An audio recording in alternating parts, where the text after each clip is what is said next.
Question for you. You have spoken a little bit about the downward spiral. Can you address Yeah, that and explain it a little bit? yeah, for sure. I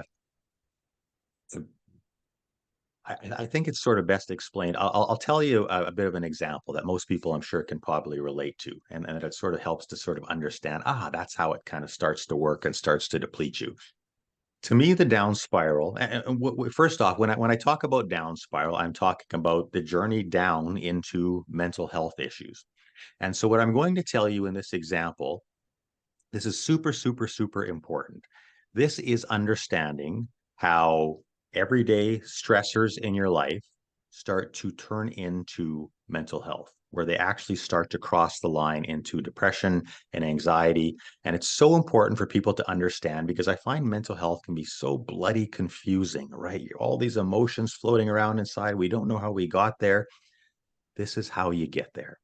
So let's say you're at work and you're on the phone and you're talking to somebody maybe from a different department, different division, and you know what, that person, they're kind of getting in your business a little bit, and they're kind of giving you a strong opinion, telling you how you should do things, and you're getting your back up a little bit, and you're emotional, and you're giving it back to them, and conversations going back and forth. It's getting heated, you're getting bothered, you jam down the phone, and what do?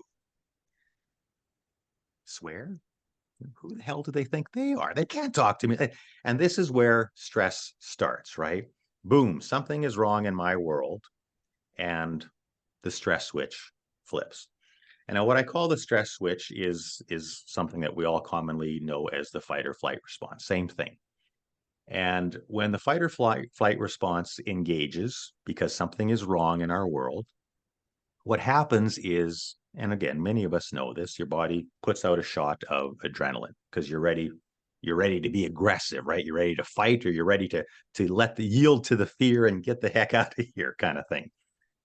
So two interesting things happen when that fight or flight, when that shot of adrenaline gets released into our body.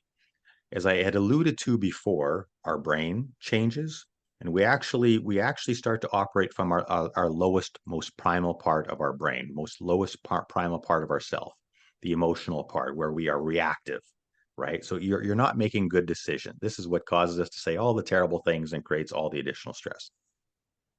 Another piece that happens is obviously your body starts to escalate in the middle of this adrenaline shot, right? And this is the stuff we've all heard about, and all the damage stress causes. Your heart starts to pound and blood rushes to the big muscle groups because you're ready to fight, right? You're ready to be aggressive.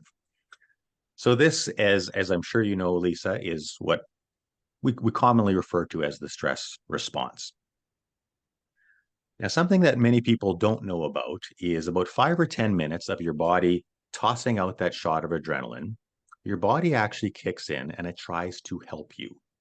And what your body does is, after 5 or 10 minutes of feeling like this, it says, Darren, like your heart's pounding and your eyes are bugging out of your head. We got to calm down, buddy. And so what your body does is it releases a counter shot to the shot of adrenaline. Now, this counter shot is called serotonin. Now, serotonin is for a crash course on serotonin for the listeners out there. Serotonin is like your body's natural good mood fluid.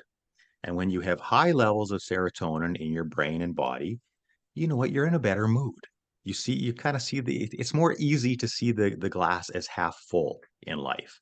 When you start to deplete those serotonin levels, this is where mental health starts to creep in, right? You start to feel anxiety, you start to feel more pessimistic, and more like the glass is half empty.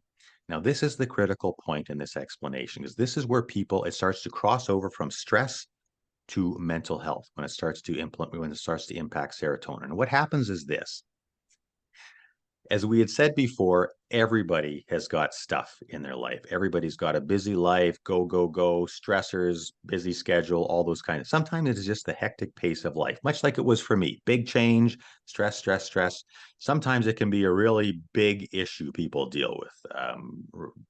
Marriage breakup, issues at work, busy time at work. And what starts to happen is, when you go through these stressful times, stress, stress, stress just keeps coming, and it keeps hitting serotonin, serotonin, serotonin, serotonin, because serotonin releases every time you feel stressed. And what starts to happen is, when you get too much stress pounded on top of itself, when you don't have a break, your serotonin starts to get depleted. your body can't make it fast enough to keep up with the supply you need. So when your serotonin starts to get depleted, and remember what we called this, we call this your body's natural good mood fluid, right? So when your serotonin slides, your mood slides. So maybe in this serotonin depleted state, you go back to a work situation and a coworker says, "Hey, Lisa, can you give me a hand with this?" When you're in a lousy mood, you're probably not going to be as open and receptive and helpful, right? And this is how your stress switch in that bad mood has a chance to flip all over again. Can you start to see why we call it the down spiral? Because what started with stress in the mind depleted the serotonin in the body, and then this lousy mood creates easier stress in the mind. And you start to get sort of lower and lower and lower until you kind of get very depleted in your serotonin levels. And that's quite frankly where mental health lives, right? That's when a very serotonin depleted person deals with anxiety, depression, sleeping problems, all those sorts of things that come into play when serotonin gets depleted. So that is kind of the down spiral and how it works and how stress turns into mental health issues. Does that make sense?